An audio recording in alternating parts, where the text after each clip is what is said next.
Pedagang mogok jualan aktivitas amplas tutup total selama 3 hari.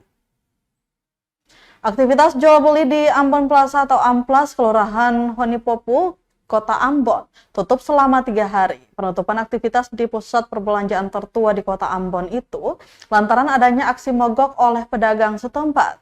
Pantauan tribunambon.com di lokasi penutupan toko oleh pedagang sempat dicegat oleh para petugas keamanan pada pusat perbelanjaan itu.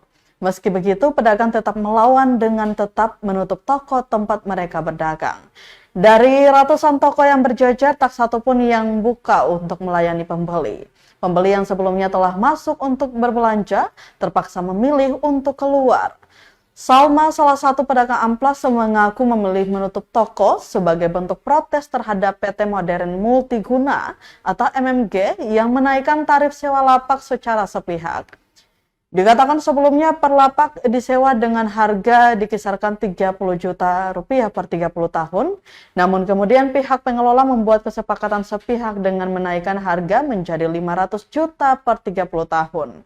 Sementara itu, Tribuners, Wakil Sekretaris Perkumpulan Penghuni Pengusaha Pusat Perbelanjaan Ambon Plaza atau P5AP, Rajab Tatuhei, mengatakan aksi mogok yang dilakukan pedagang merupakan salah satu bentuk protes terhadap kebijakan yang dikeluarkan oleh PT Modern Multiguna.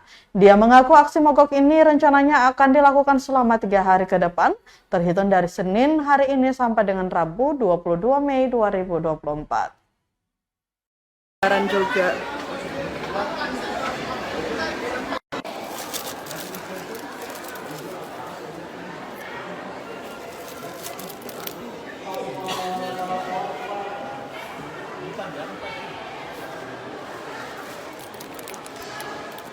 Oke, Tribuners, selamat siang kembali bersama saya Mesya Marsabesi, jurnalis. Download Tribun X sekarang, menghadirkan lokal menjadi Indonesia.